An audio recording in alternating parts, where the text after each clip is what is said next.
Welcome to the Legendary Upside podcast. My name is Pat Corain. You can follow all of my content at legendaryupside.com. With me today, Mat Irby, who writes for Legendary Upside, an article called The Quick Slant, where he covers the Thursday night football game, Sunday night football, Monday night football, sometimes double headers.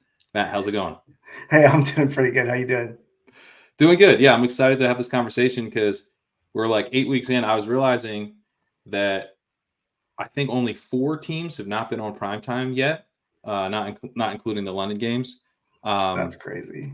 Yeah, so you've like written about every team for the site almost, and obviously I'm in the walkthrough streets and writing up all those matchups every week. So I thought it'd be fun to just like put our heads together and compare notes about some of the stuff we've noticed through basically half the season now. Absolutely. Yeah. Yeah, and talk through. So we're not going to talk through every team. Limited time here. We're going to talk through some of the more interesting teams, both offensive stuff, defensive stuff. One of the things I think is interesting is trying to figure out which defenses we're actually trying to attack, and which ones maybe we thought we were trying to attack, and now we're like pivoting off of that a little bit. But before we dive into that, just wanted to throw it to you to tell people a little bit about the quick slant, kind of the style of analysis, what you've been enjoying about diving into these matchups. Awesome. Well, the quick slant it's sort of an evolution in progress. I feel like when we first talked about it, it was, I have like a complicated schedule, and it was like maybe we'll just do something kind of brief. Hence the name, the quick slant. It's become it's briefer than the walkthrough. It's become just a massive like. And honestly, it's a credit to you because I feel like I need to put a lot into it. My style is much more narrative. Like I'm probably a little bit more like Sean, old school, like to write, So it just comes out really wordy. But the information is super comprehensive. I think I try to dive into just any nook and cranny that I can possibly think of. So I don't want to leave you wondering about anything. And sometimes I don't write about something that's because it's not interesting. If it doesn't appear, but generally speaking, I'm going to be talking about every little caveat that I can possibly consider. Yeah, I think you do a good job. The intros are always fun because there's like usually a little bit of history, sometimes true history, sometimes just like here's where the teams have been coming from over the course of the season. Depends on how tired I am that week. But you do an awesome job of diving into kind of how the game, you expect the game to go, how the teams are going to be looking to attack each other. And then obviously that helps determine which players might be boosted or docked in that particular matchup. So yeah, if whatever you're doing, weekly drafts, showdown, like all that type of stuff, just start sit as well. I mean, the Thursday night football, we got that's one of the key start sit decisions of the week. Who you're going to play in that game? So I just couldn't recommend it enough. But let's dive into the Browns. That's the first team I want to talk about. That's a fun team. All of a sudden, the Browns are fun. It's a nice. It's rare that we get a team becoming significantly more fun halfway through the season. Normally, it goes the other way. So, except it happened last year too. That's true. Yeah. What's going on here? I don't know. Yeah, I think I see a common denominator, but yeah. But Jameis, I mean, it's always fun to have Jameis slinging it, and he's back slinging it. But let's start on the defense actually, because this has been like last year they were probably like one of the biggest defenses to avoid, and I don't really feel like that's the case this year. But they do have a good pass rush, so they're not terrible. They're third in pass rush win rate through week 7. They're fifth in pressure rate through week 8. Pretty good, but at the same time, they're not really like a shutdown defense anymore, right? No, it's not like it. Certainly not like it was last year. Last year they were so far, and I felt like they were so far and away better than anybody else, at least on the stat sheet. And it just manifested into all kinds of different things, like time of possession and things that just really helped their fantasy. It really made it worse to face up against them in fantasy because you're just not getting a lot of play volume. But this year it's kind of opened up a little bit. I'm not really sure what's driving that. Obviously, Garrett's been questionable every week. He's some player to start. Maybe he's battling more than we're understanding. But generally, like I think the run is really where you can kind of get over on them. At least so far, feels like they're very vulnerable on the run. It does. Yeah. The thing I've been wondering though about them. So last week, Baltimore, loss, had a 69% pass rate, which was the highest of any team this season against the Browns. The second highest was 68%, but that was the Jaguars in week 2. But that was the third highest was the Giants back in week 3 at 62%. So 69% was not typical. The Giants also the only other team this season with a positive pass rate over expected against the Browns. The Ravens were at 3% last week. The Giants at 4% in week 3. So the Ravens pivoted. I would say maybe the Browns pivoted the Ravens to throwing because it was a pretty competitive game. The Browns ultimately won. But I guess I'm wondering if they're going to be a run funnel with Jameis. Like how much of this was related to the offense like just being terrible.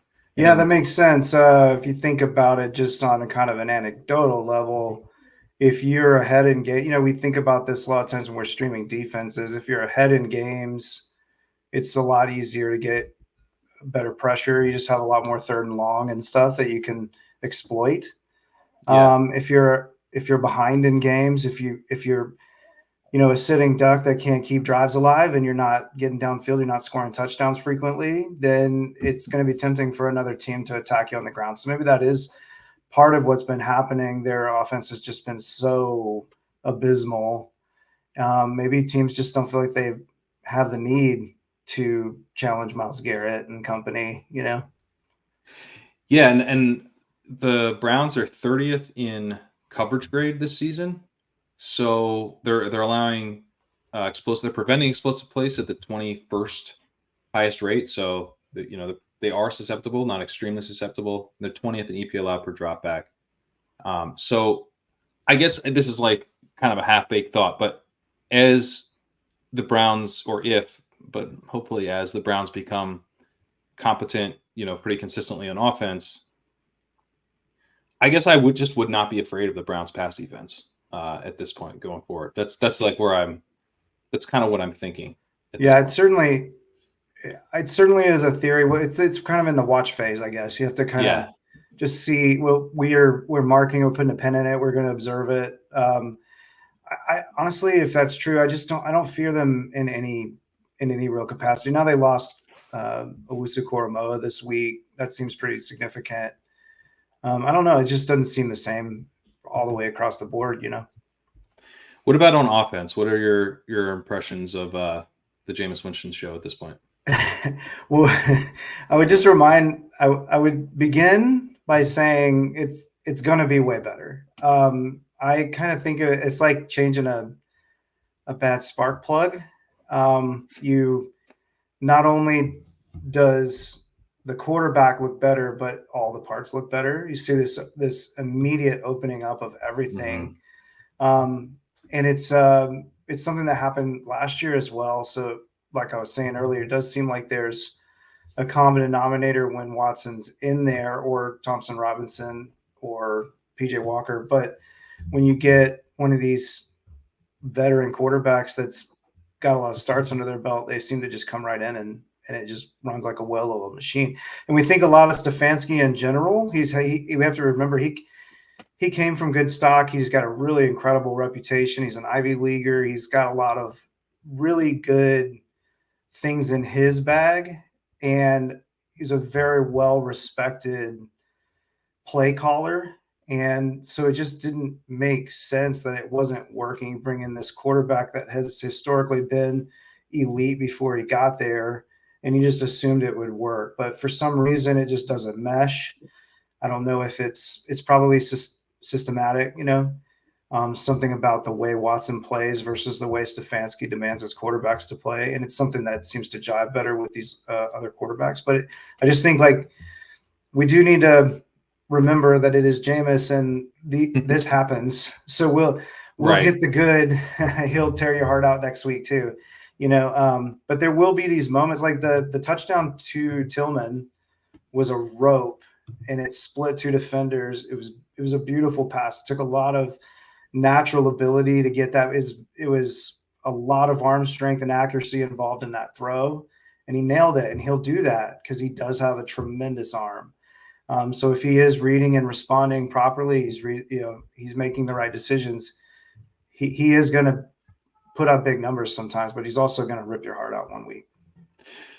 Yeah, I mean the thing with Winston, like he's coming off of just an insanely efficient game, and so he's just not going to keep that up.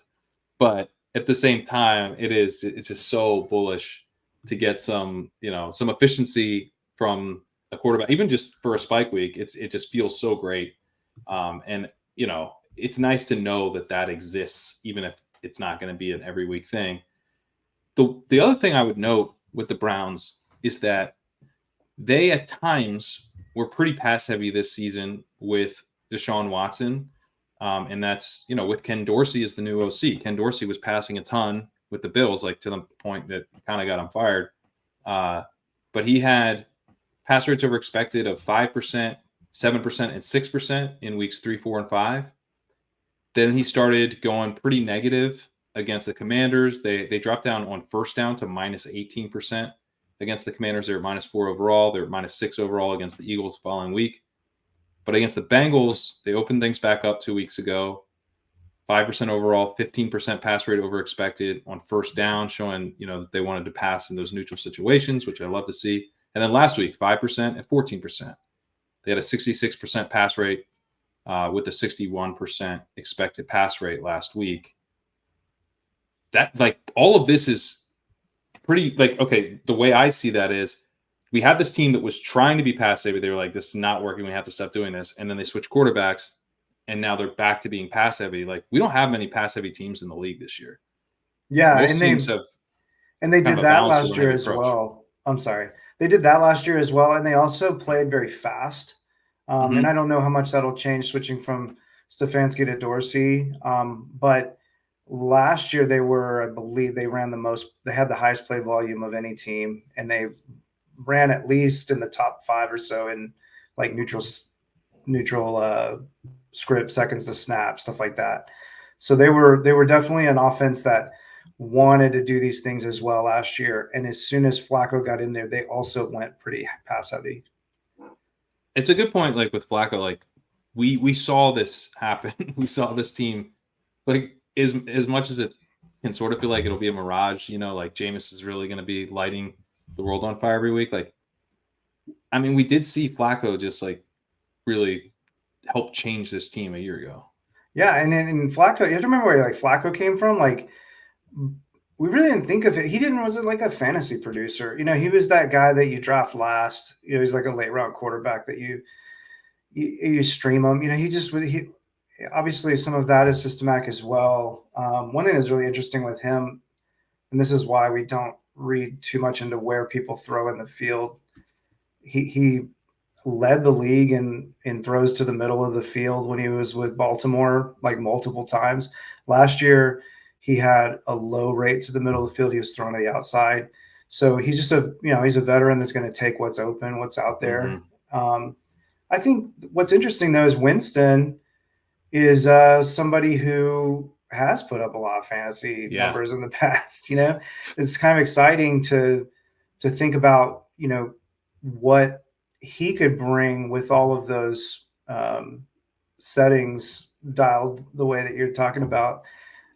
It could be really exciting for fantasy, especially since most leagues don't really punish you for interceptions that badly. Right. And like the Browns are not in a position to, or really they're not incentivized to kind of bench him for too many interceptions. Like everyone understands this was the third string quarterback, so, and honestly, everyone's just gonna be psyched, I think, to have some life in the offense. The one thing I'd note about Winston, just on the interceptions point, is that, he throws 30 interceptions to the Buccaneers. He gets, he's off to the Saints. This time with the Buccaneers ends on that note. He's a backup there. He starts the following year, gets 7 starts in, hurts his shoulder. I assumed, just from my memory of it, that like he kind of became more conservative. He didn't really. The offense became way more conservative.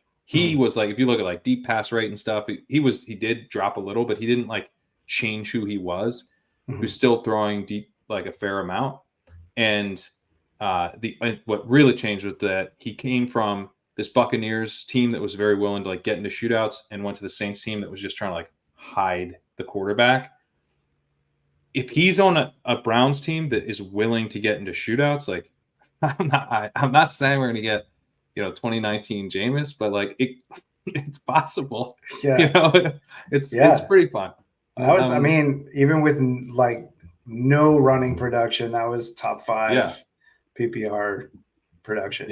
So it doesn't matter your format. He was tremendous. Let's move to a less fun team. The Cowboys. They're struggling on offense. They're also on defense. Like, I think very clearly a run funnel. I guess we can start there.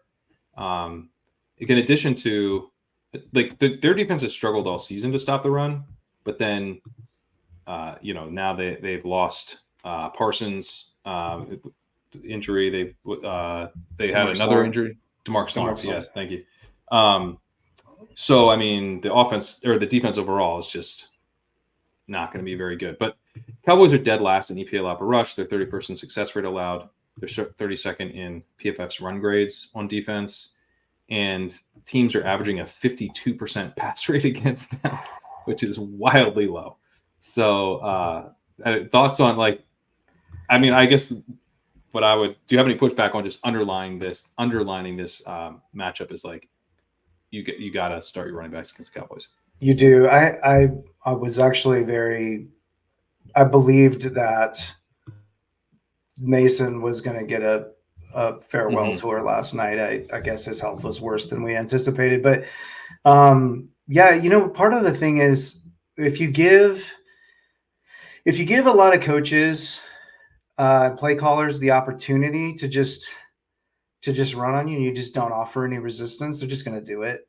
It's just the way. I mean, why not? Yeah. Why, going back to the old way of thinking, there's only there's three things that can happen when you throw. Yeah. So as long as you're just getting these chunk gains on the ground, there's no reason to worry too much about passing, So I think you're going to see a lot of these teams, just like the Lions did, like Baltimore did, that are just going to do that. I agree. To that point, like the Panthers have kind of popped for me as a run funnel in some of my stuff, which they're not. Like in the truest sense, they're just a bad defense with a bad offense. But that's becomes right. It's like, well, then I'll just run on you. And that goes back to what we were talking about earlier with the offense. See, the Cowboys don't have that. Cowboys are not as good at offense so far this year as they were last year. But the Cowboys, they're a pretty functional offense in theory, and they've shown it from time to time. Right. Whereas with the Panthers, kind of like what we were talking about with the Browns, they just offer nothing on offense. So it takes the pressure off. You really feel like you can get away with that a lot more. The other thing about the Cowboys is I'm not sure that they really have a great pass defense. They do have a pretty good success rate on dropbacks. But I don't know that it's so much that they're so great at that as much as teams don't choose that option. You know what I'm saying? Mm-hmm. I think it'll also help with their pass defense though when they get Jerome Bland back. He's a first team All-Pro. Yeah. I think he's getting pretty close. So where are you, like the Cowboys offense has been like their struggles have been kind of hard for me to figure out to an extent. Like I've been a believer in Dak. He was awesome last year. He hasn't been so good this year. CD obviously got going yesterday, but it's still like, I don't know. The running game, obviously we knew had a high chance to be pretty bad, but it's been worse than we could have possibly feared basically, but like, that's not why they're struggling, right? No, because they didn't use their running built around the pass. Yeah, they didn't use their running last year anyway. Mike McCarthy would prefer not to ever run the ball, I think. I think as far as Dak goes, and I'm full disclosure, I'm from Dallas. I still keep up with them.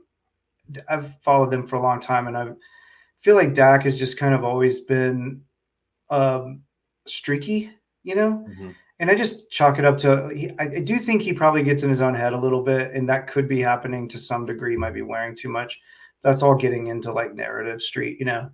I think he's a streaky player, and he will have these periods where you're kind of like, what are you looking at, you know? And then you Right. have these other periods where he just seems like he sees everything, you know. Um, I It seems to me did. like he takes risks that other quarterbacks don't take sometimes, which can be good and bad. It can be. I think. I think. I think he probably does take risks. I think that okay. I'm sorry. The thing about the risks that he takes though is they seem so unnecessary.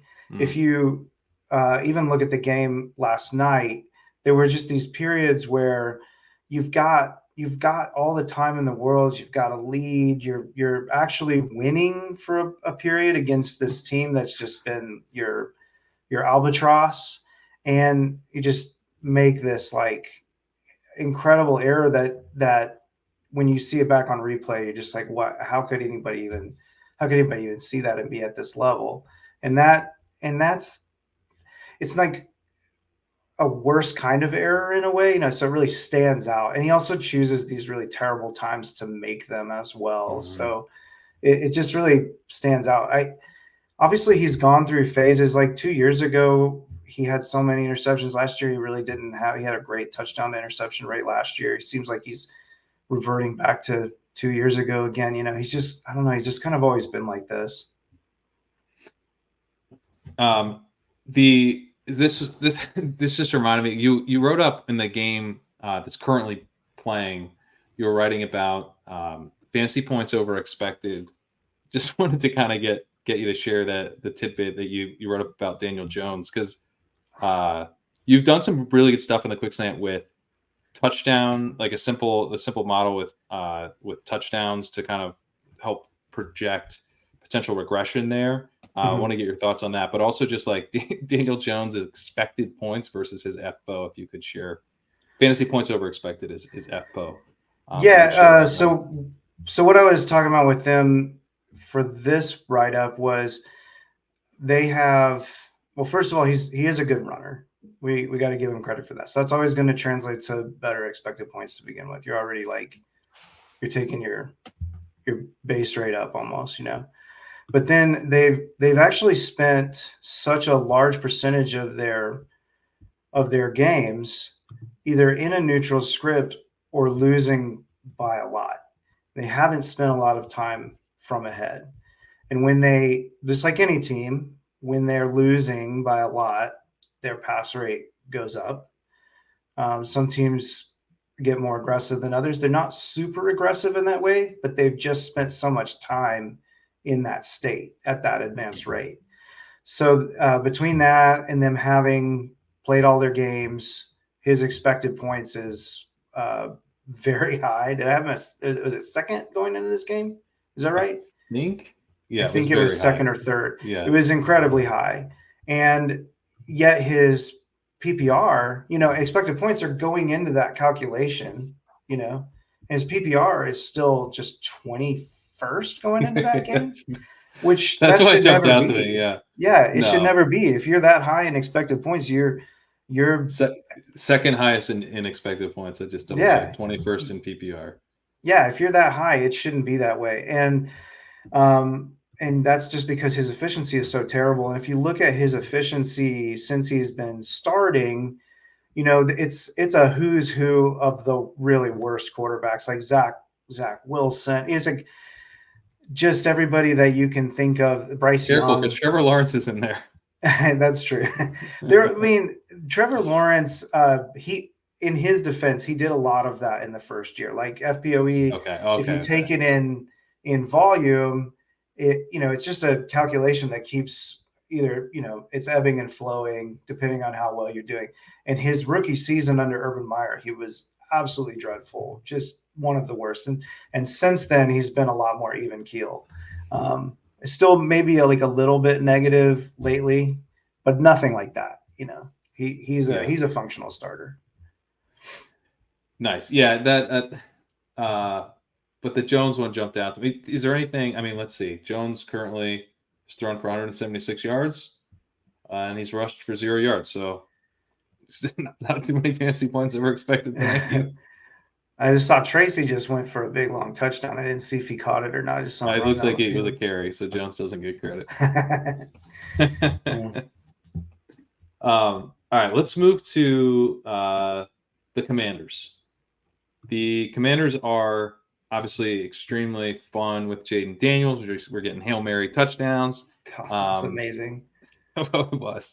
We're getting Daniels running around making plays with his legs. He's got a beautiful deep ball. He's got a good connection with McLaurin that seems to be growing. Thoughts on and also the other thing, just to finish that setup, is Cliff Kingsbury seems like he's designing a pretty good offense all of a sudden. So yeah, he does. I didn't expect that one. Me neither. What are your thoughts on what we've seen from the Commanders this year? I mean, it feels to me, there's too many factors to know. It does feel to me like it's very tenuous. Like if they lose Jaden Daniels, and I know they did lose him for a game, and they still were able to keep things going, but that was also against Carolina.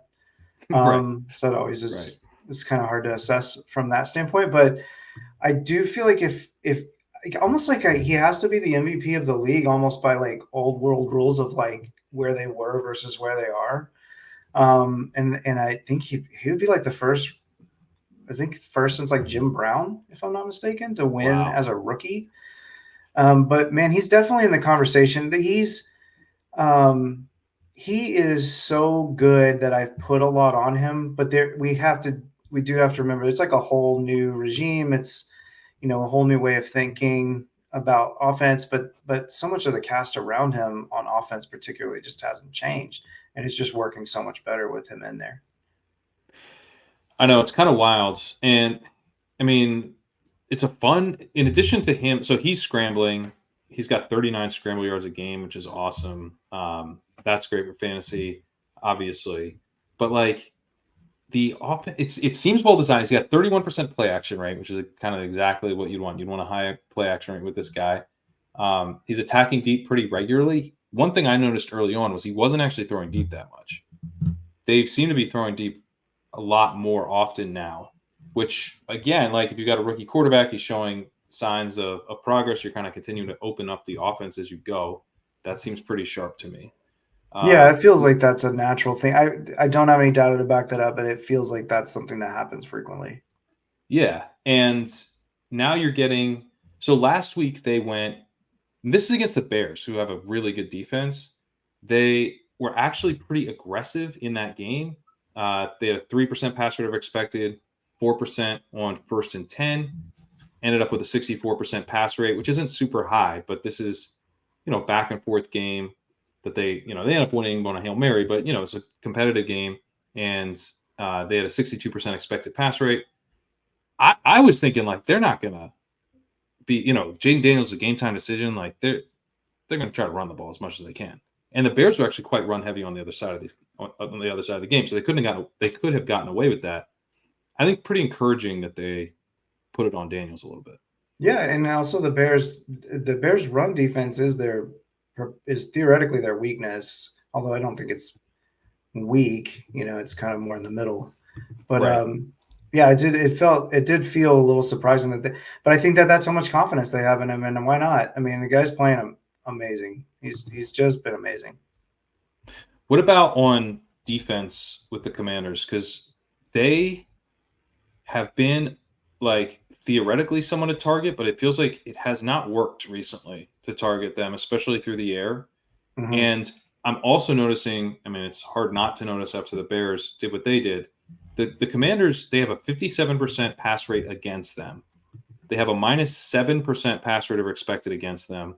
We're seeing a shift in pass rate over expected of 7% to the run against the Commanders. Some of this pass funnel stuff, one of the reasons I like to look at it and through that lens of the way teams are kind of shifting and how much they're passing or running, is that like sometimes before, especially as we get into the season and we start to like the splits become more meaningful as opposed to the overall numbers. Like teams are game planning against the Commanders, it seems to me, to avoid passing on them. Yeah, and it's interesting that you say that because I was just doing some research on that today. I'm going to pull it up. So if you go through the first 3 weeks of the season, Washington was 0.305 in expected points added allowed. Okay. So to put that in perspective, For defense, for defense. defensive numbers, positive is bad. Yes. And to put that in perspective, so like theoretically 0 is average, Right. It doesn't always work out that way, but that's what we're thinking this, that's the scale we're thinking of this on. And so it's like a bipolar scale. So the good defenses will have a negative, and you'll have your second place defense here was LA at that point, the Rams. And they had almost a full 10th more EPA per play. Okay. And then the next worst defense was the Bengals. And they were almost 2 full tenths more per play. And then it's kind of normalizes from there.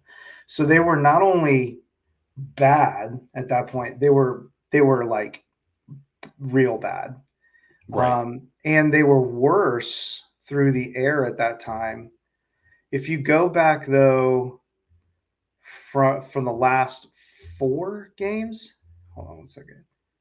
Sorry, no, this is great. They have been number 4. Not only they've been number 4 in EPA per play, so that's minus 0.118. They've been Right. number 3 at EPA per dropback allowed. So they're even better at run defense than they are at pass defense.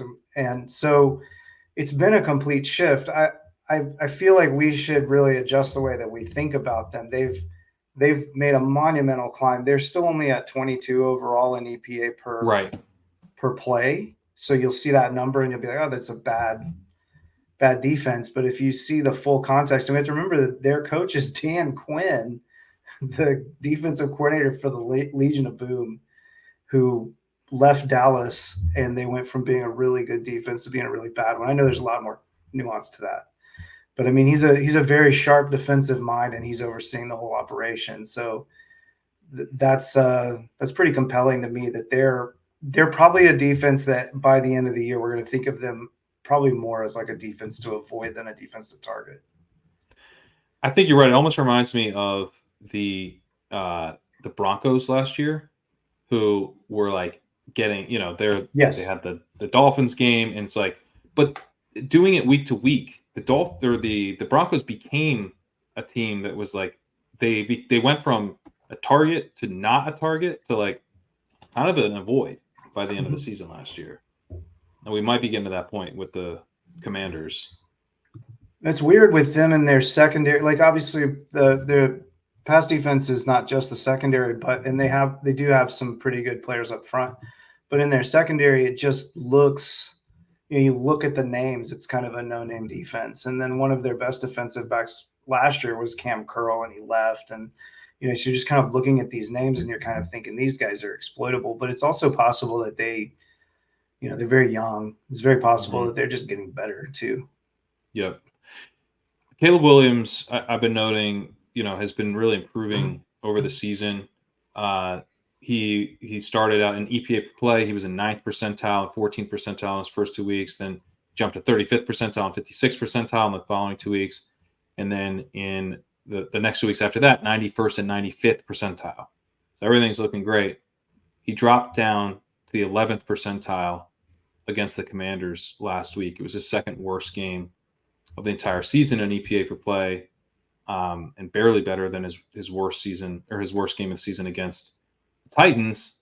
And the Bears also had a minus 12% pass rate over expected, minus 24% on first down. Like that's the team trying to hide its quarterback, and then the quarterback struggling. And I'm a believer in Caleb Williams, long term, but also I think he's going to finish the rest of the season pretty strong.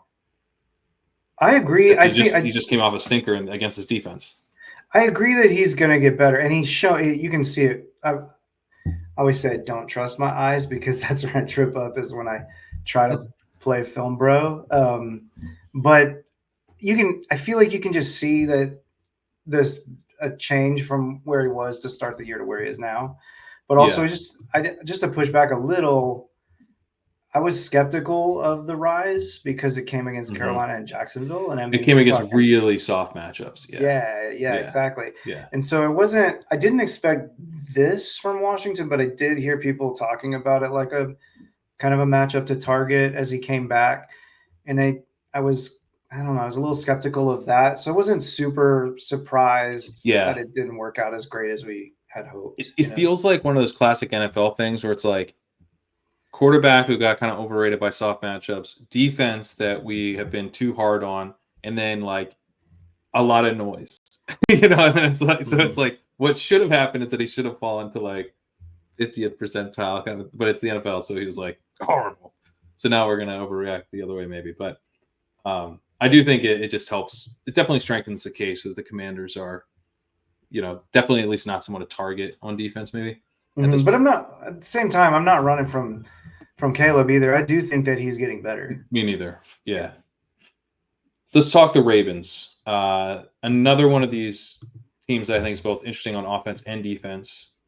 You talk about Dan Quinn leaving the Cowboys, that having an impact. Mm-hmm. Mike McDonald leaves the Ravens. They are not at all the defense they were last year. And weirdly, like they're a huge pass funnel in my numbers. So we've talked about a few run funnels, but the Ravens have a 69% pass rate against, 5% PROE, and a 3% shift to the pass against. They are first in rushing success rate against. I mean, they're preventing rushing success. They're fifth best in EPA allowed per rush. But then you look at their pass defense, they're 28th in EPA allowed per dropback. They're 25th in dropback success rate against. They're dead last in explosive pass plays, explosive pass percentile. Explosive pass percent, the rate at which they're allowing explosive passes. They're dead last there. So this is very much a classic kind of pass funnel situation. They're good on the ground. They're bad at defending the pass, and teams are shifting aggressively to the air to attack them. You think, right? If you told me this in the summer, I'd be like, I don't have enough Andrews. Yeah, exactly. I don't have Flowers. I don't have Andrews. But somehow Derrick Henry's the guy who's crushing in this setup. Yeah, Flowers is pretty consistent, but now Andrews is weird because like they are used. It seems like when they bring more tight ends on the field, you would think that would mean more Andrews, but they actually have been taking him off of the field when they go to 2 tight end sets and even 3 tight end sets. So like, I don't really understand that. That's beyond my scope of my understanding. I feel like also though that things sometimes change. We get to noticing these patterns and we're so clever and we're like, oh, look, this is how they're using it. But then also every time he goes out there, he just balls out when they give him the chance. Right. So like maybe they'll start giving him more chances. The part of the problem with the Ravens though is, we're talking about earlier how coaches, when they can exploit something, they just will, especially the running game. And that's just always been Harbaugh's MO. So you see and Derrick Henry, if we're being honest, Derrick Henry's always been able to be kind of game scripted out as well. So you just got this combination of players that, man, if they're winning, it's going to be one set of players. And if they're losing, it's going to be a different set of players. It's super weird. As far as their defense goes, yeah, I just never thought I would see the day where the Ravens would be weak at any part of their defense. That's super weird. I know, it's pretty surprising. Just on the it's a great point on the Ravens offense. It's like literally 2 sets of personnel because they have been so clearly like 2 different teams with, depending on how the game script goes. Last week against the Browns, they had a 3% pass rate over expected. They had a 69% pass rate, kind of similar to their game against the Chiefs in week 1. And then they had a 71% pass rate. It's a little below expected, but they weren't like aggressively fighting that game script. what we do see though is that when the expected pass rate falls, they can go crazy run heavy. So against the Cowboys, with the Cowboys kind of like getting back into the game over time, they just didn't care. They were like, no, you're not good. You don't have enough. You need another quarter to beat us, and you don't have it. So they Yeah. ran 29%. Sorry, they passed 29% of the Yeah. time. Then the following week, they against the Bills, another win, 37% pass rate there. That was with a 50% expected, and they had 51% expected the previous week. So if you let the Ravens run on you, they will run on you. But if you put them in a competitive game script, it's a very different team. Yeah, and they're capable of both. So if it sucks because you love to, obviously Lamar's he's killing in fantasy football anyway. But like you did have like, what was it? Which game was it where he had, was it the Cowboys? I think it was the Cowboys where he had 15 attempts, I think. So like even he is not impervious, and of course we know they don't really use him to run near the goal line very frequently. So he can be game scripted out even as well, and it's really maddening because you know every one of these pieces that we've named is somebody that you would love to use if you could just predict the future. It's just Yeah. yeah, Well, it's just tough. Andrews is technically, every killing player is a good play if you just know what they're going to do. me. Yeah, I'd be real good at it. Yeah, I mean, so I actually 15 attempts against the Cowboys and then 18 attempts against the Bills the following week. Yeah. One thing that's working in our favor though is we're talking about I have them. So I did this little thing on my article for this game that's playing right now with the Steelers and Giants, and I did Palace Funnels basically doing EPA per play or EPA per drop back, and I have the Ravens come out on that model as the second most pass funnel that there is. So the good news, if you have some of those passing game options, is we probably are used to thinking about it. Oh no, if the Baltimore has the lead, they're just never going to throw again, and we're used to them being able to put the clamps down on teams. But maybe this year that's just not the case. So they might actually unwittingly end up in more shootouts just because they don't have a choice. Yeah, and by the stuff I was mentioning, they're the top pass funnel right now. So you kind of a couple different ways to slice it, but they are pretty clearly a pass funnel, which is nice. Let's talk the Lions, who are also a pass funnel. They have a 70% pass rate against, which is actually the highest in the league. A 3% pass rate over expected against, and teams are shifting 3% to the pass. I was also looking at data over on fantasy points, and they've jumped the Jaguars in terms of man coverage rate, which is kind of interesting. They're not nearly as bad against the pass as the Jaguars. The Jaguars much worse, but the Lions. Let's see. The Lions are fourth in EPA allowed per dropback, but they're only 15th in dropback success rate.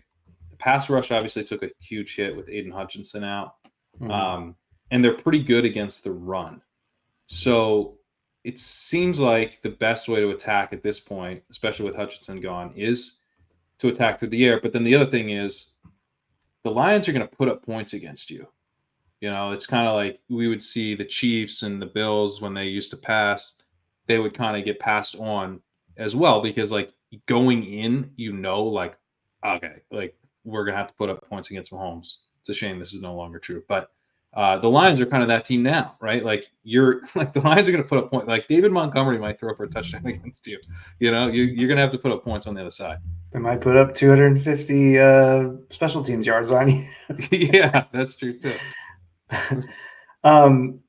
Yeah, I think with the Lions, so you already said it. I'm just going to reinforce it. I think with them, it's more of a case that they are very good at the run defense, and I don't think that they're necessarily bad at pass defense. It's just that it's harder to run on them, and then it's the scoring. So I don't think it's really a matter of them having a poor pass defense. I do think the Hutchinson thing, obviously, it's going to hurt because he was a monster the first few games of this of this year. He really came into form as one of the best edge rushers in the league. But generally speaking, I just think it's more of a matter of it's just easier to get over that way. What are your thoughts on the Lions? As like, are they like? Should we be attacking the Lions' pass defense maybe in a sense of like we're gunning for shootouts? But the reason I'm hesitant there, I think, is because like the Lions are just like they're putting it on teams like too much. Mm-hmm. Like you kind of want. I want my team like down by like 3, down by 7. I don't want them down by like 10. You know what I mean? It can Yeah. get a little wonky when that happens. Yeah. You start to see people kind of abandon. Well, if it gets real bad, they start to abandon everything and just kind of fold up Right. shop a lot of times. Yeah, you're down by 20. The Falcons, not the Falcons, the Cardinals, literally just like decided to go home when they were down against the Commanders. Yeah. Tennessee really, they didn't really do that. I guess they just kept going, just Yeah. complete futility. But it's all about the personality of the team. I Yeah. feel like the Cowboys kind of did lay down at a certain point. You know what we need? We need the Lions to play themselves. We need Dan Campbell out there refusing to lay down as Yeah. Dan Campbell puts up points on the other Yeah. side. I like it. The Lions could probably give us a good one against the Ravens, right? I think that might be Yeah, kind of fun. It that would feels be like really it good. wouldn't be because you feel like you wouldn't get a lot of play volume, but they would just be so efficient and move down the field so well. Yep. Yeah, I don't know that I would. I don't know if I'm calling them a defense to target. I don't know. I'm kind of like they're. I mean, obviously, it's a good matchup. Like, I just don't know that I would make that a priority when I'm figuring out who I want to put together in my Right. lineup. They're not quite there for me, but there's definitely signs there. I'm probably more in an observational stage with them, especially with Hutchinson. Learning how it's going to work without Hutchinson is going to make a difference. Let's assume that Jordan Love, the scoring injury apparently has a shot to play. Means he probably is not going to play. But let's just say he's playing. Okay, this is kind of the reason I'm doing this. I think this kind of clarifies like what I'm trying to ask with the Lions. It's like so the Packers are a team that's been pretty conservative even when Love has been on the field. Mm-hmm. And we just like we want them to pass, like put them in a matchup where they're going to be forced to pass. Going against like the Lions, would that make them more likely to, actually like lean into the type of game script that we're wanting from them, or are they still a good enough defense that it doesn't boost a team like the Packers for you? Whew. I think I lean more towards that is going to be a high scoring game. We're going to want a piece of it. Yeah. Okay. Yeah, I think. Yeah, it's less a matter of the matchup as much as we're just going to have two functional offenses that are going to end up putting up points, and we want shots at those points. 100%. What do you think? I tend to think I want to attack that game environment. I think the Lions are like game environment boosters at this point. Yeah. And we don't have to fear their defense in maybe a Commanders-y way. No, sorry. Maybe the the Commanders. Browns. No, Yeah. Browns. The Browns way of like, hey, we don't need to fear this defense, even though they have a good pass rush. It's kind of the opposite. The Browns have a good pass rush, not such a good secondary. Lions pass rush just took a big hit. They're still pretty solid defense, but like we don't need to fear them. And maybe we start leaning into the game environments a little bit more, actually. Yeah. I really hope Jordan Love's healthy for that game because that's kind of a perfect thing. Yeah. We need them to pass more. Well, and just as a fan, we just need those two teams to play each other at full health. Yeah. All right. From functional offense to non-functional offense, let's talk the Jets. Oh, gosh, okay. The Jets probably like, I don't know, man. Like, I really appreciate you continuing to do the articles with how much the Jets have been on prime time. Are they on every week? It feels like they've got a piece of every single week on the Island games for sure, especially if you count London. I wrote them up last week. It feels like it for like the first time all season. Yeah, I was just thinking, like, I was about to ask you, do you feel like you've never written them up? That would give us the answer, I guess. Yeah. Yeah, they didn't Yeah, put them in an up island twice. game because they were playing the Patriots, and they ended up losing to them. Oh yeah, Everybody thought it would be a crazy. dog walk. Oh man, the Jets are. You know what? I go back to this was all kind of something we saw 2 years ago when Rodgers was playing. He just wasn't as efficient, and I think we blamed it a lot back then on these young wide receivers. But we've seen these young wide receivers go on to be amazing for Jordan Love, and you That's start true. to see it reform in New York. It's not as bad maybe as it was that final season, but just maybe Rodgers. It might just be a simple matter of like, dude's just getting old. You know what I mean? Yeah, Like, yeah. and he can't do what he used to be able to do. I'll tell you what was the interesting thing. There are a few interesting things for me about the Jets. One is the fact that I did think that Devontae Adams would just come in and immediately take away Garrett Me too. Wilson's job. Not like Um, I thought he would just be like the clear one with Wilson is like the almost a 1B, but like Adams was just the mind meld would be back. yeah, and I thought, honestly, I thought it probably wouldn't be 1A, 1B. I thought it would be more 1-2. Not Mm-hmm. that Wilson would fall out of relevancy, but just, like Wilson is okay. Let me back up a little bit on Wilson. Okay. So when he came in to the league, he was, if I recall correctly, I think he was the third wide receiver in the dynasty drafters were taken in rookie drafts. So Yeah. it was Drake London and Jameson Williams. Is that right? Or is it Olave? I was Traylon Burks. Traylon Burks. That's it. Yep. Yeah. Yep. Yeah. You got it. So he comes in as kind of a non-elite prospect. He didn't have like a super high athletic profile. He came in and we blamed, we saw this incredible usage, which happens when somebody stands out from the pack so much, when they're just so much more talented than everybody else that's on the team. But we just blamed it all on Zach Wilson and the other weird, strange quarterbacks that they brought in, Chris Streveler and Tim Boyle and all those guys. But if you looked at it all the while, it always raised a red flag with me. His efficiency has just always been so bad, and you just don't usually see that from elite players.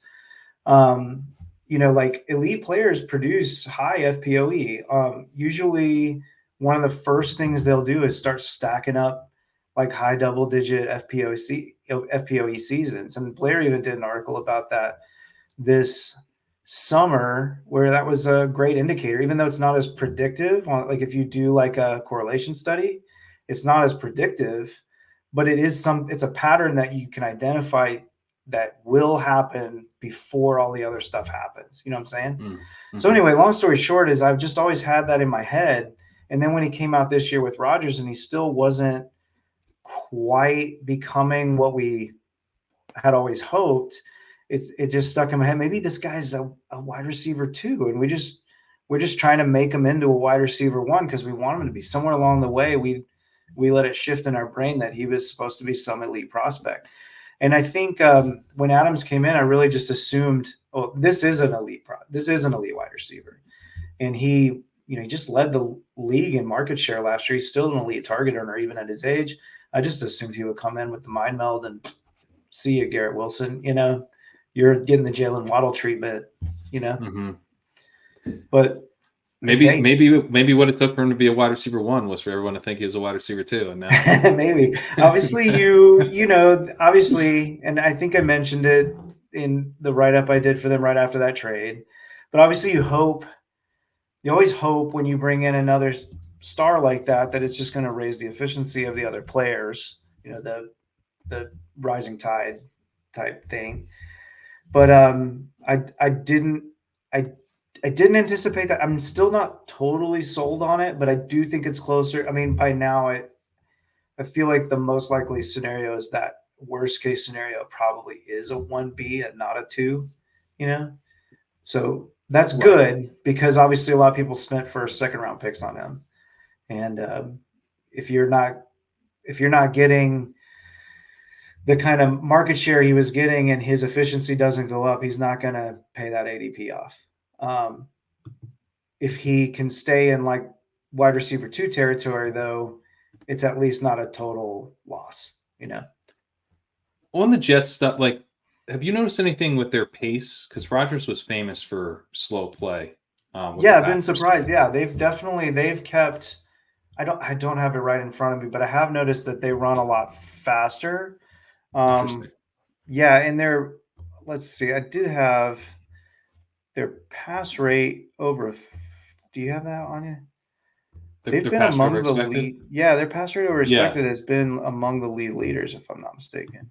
No, you're right. They've been pretty good there. I have this chart that I use in the walkthrough a lot where it breaks teams into 4 quadrants, and the top right is teams that are passing game scripts. So they're not like passing from a position of strength like the Chiefs used to, but they're passing, or like the Bengals still do.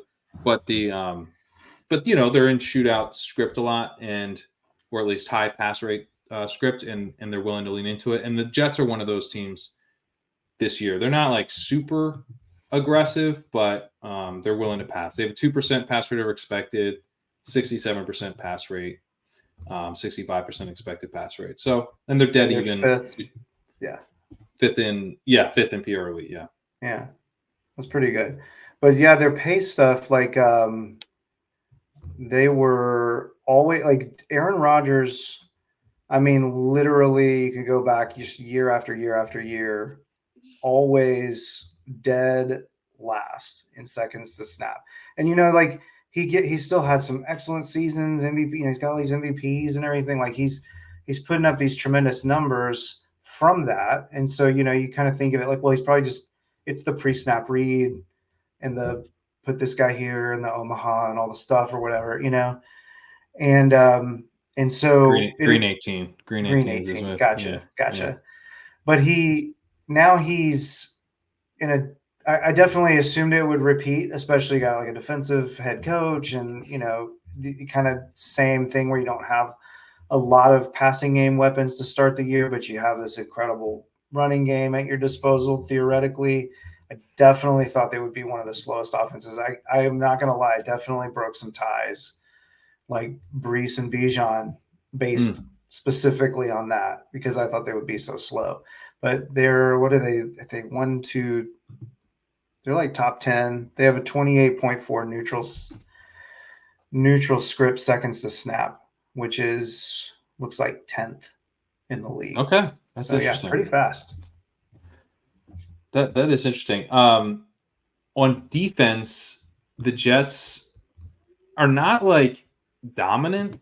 That was another team we were kind of really avoiding, especially through the air last year. They're 4th in PFF's coverage grades.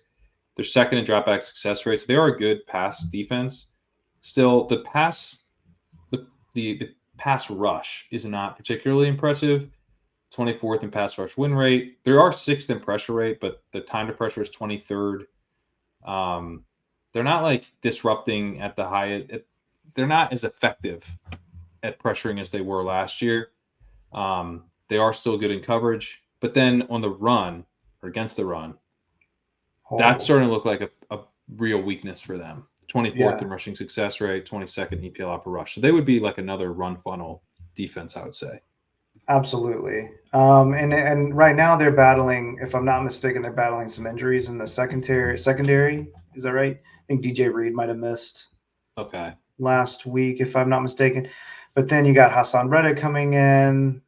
Who knows what you're going to get from him? He didn't have any training camp. It might take a while to ramp up. But if he does ramp up, throw him into the mix. Things might start looking a little better on that pass defense. But I just don't know where the help is going to come from with the run defense. You're right that Reed was inactive this past week. Yeah, that's what, and he's been excellent. Obviously Sauce gets all the credit. I think for a while there that, I know that we have our criticisms of the PFF coverage grade and the way that they do it. So it's not necessarily the best way, but he was number 1, I think, just a few weeks ago. So he's doing something right. But I don't know where the help is going to come from on the run defense. It doesn't feel like that's going to come. And I do think Hassan Reddick is a pretty good run defender, but like, how much is an edge defender really going to change things? Right. Yeah, I would say they're kind of a defense to attack at this point. I mean, if you're losing to the Patriots, like, Yeah. it's And this version of Ramondre is I wouldn't say great, but he's moving the ball, I don't know. Yeah, I think so. I mean, I see them as a team that I want my running backs playing against for sure. Let's finish up with one last team here. The Jaguars are kind of interesting as far as we're talking a lot about, kind of teams to attack through the air, teams to attack on the ground. And the Jaguars, I think, are one of these teams that we really want to be attacking on the ground, or sorry, through the air. They're kind of a clear pass funnel. But the reason I got a little bit mixed up there is that the Packers got mixed up last week. They went run heavy against the Jaguars, 14%, minus 14% pass rate over expected, with a 48% pass rate. And obviously, we had some Malik Willis with Jordan Love suffering the groin injury there. But the Jaguars themselves have started to go run heavy.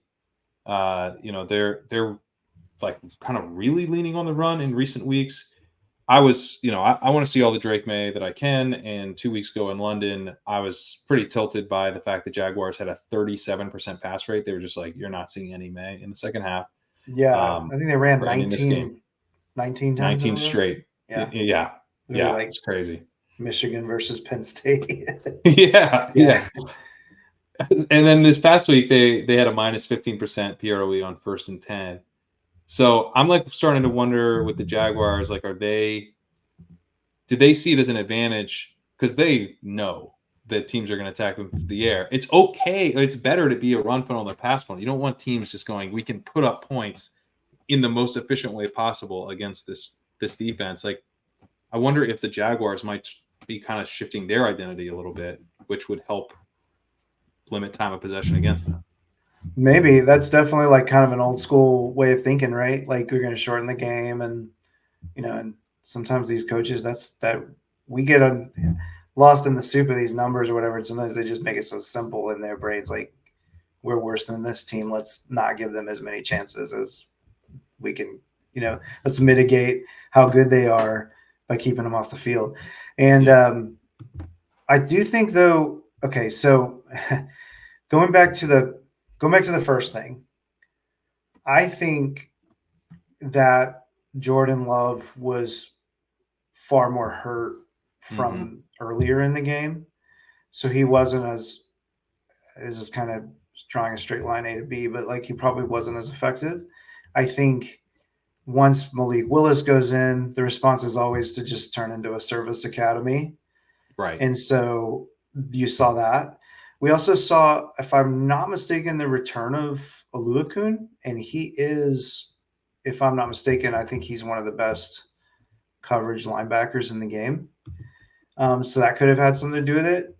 And then I think some of it's just variance, like sometimes, especially when you talk about Jordan Love, you're just talking about a person that kind of like I was talking about Dak. Like, he just has his good days and his bad days. That was always part of his profile. It always was, even when he was in college, and it manifests sometimes. And sometimes we want to find the answer. We feel like we're going to find it somehow, but sometimes the answer is just somebody had a bad day, Thoughts on, like, the Eagles get the Jaguars this next week. And the Eagles have been a really run-heavy team. They have a 52% pass rate. They have a minus 6% PROE. And I guess that would be kind of, this is going to be an illuminating matchup where we're seeing, like, are the Jaguars going to go run heavy against the Eagles? And, is this going to be like trying to shorten this game? Or is this a game where the Eagles are going to take to the air a little bit more against this Jaguars pass defense that plays a ton of man and isn't good at it and is dead last in EPL out per dropback? Like, this 3 weeks ago, if you said the Eagles are playing the Jaguars, I'd be like, oh, AJ Brown cover boy, like, let's go. Yeah. But I don't know. I mean, I'm a little bit less enthusiastic. It's still a great matchup, but like, is it a great game environment? Yeah, that's a good one. Man, that's a really it could go either way. I feel my gut is kind of telling me that the Eagles are going to be able to do whatever they want on them, and so a lot of times what that means is just going to be more Saquon, and then of course you'll have your play action with your big explosives and stuff. Um, but man, they definitely could exploit them however they wanted to. If they wanted to come out and pass on them. The thing about the Eagles is we haven't really seen them all together. The band just got together basically this last 2 weeks, and they're still ramping up, and they already kind of look like one of the best teams in the NFC just like that. Makes a big difference when you have all these superstars running around instead of Johnny Wilson and Johnny Paris Wilson. Campbell. Yeah, and exactly. yeah. Yeah. I think I've ended up talking myself into this matchup. The Jaguars are just too exploitable through the air. So yeah, I think it might be a little Ravensy where like you're kind of like, did I pick the right guy? I don't know. I think the Eagles are going to try to run on them though. I think they can be run on. They appear more. I feel like they're a team that appears more as a funnel because people have exploited them more through the air, but they can be run on. So I think the Eagles definitely will be able to do that. Nice. All right. I think we'll leave it there. Appreciate it, Matt. Obviously, the Quick Slant, legendary upside. Check it out. But you're also doing a ton of other stuff. Tell the people about where else they can find your content. Yeah. Well, during the end season, I'm writing so much for Pat that I don't have much time to write for anybody else. So I don't write for RotoViz right now. I'll probably come back around during the off season. But I am also writing like a kind of reaction piece for the fantasy footballers that pops up Monday. That's free, so you just go find that and get a little bit more of me. And you've done a ton of Dynasty content over at RotoViz and stuff. So yeah, anyone who's in the Dynasty should definitely be following you and checking out all the stuff you're going to have in the pipipeline. I'm old school. Dynasty redraft. That's me. Yep. Dynasty is how I started, man. Dynasty is like if you're looking to get really obsessed with fantasy football, Dynasty is probably the best way to do it. It really is. That's my favorite kind. All right, man. Appreciate it. Thanks everyone for watching. We'll be back here later in the week previewing week 9. Till then, we'll see you later.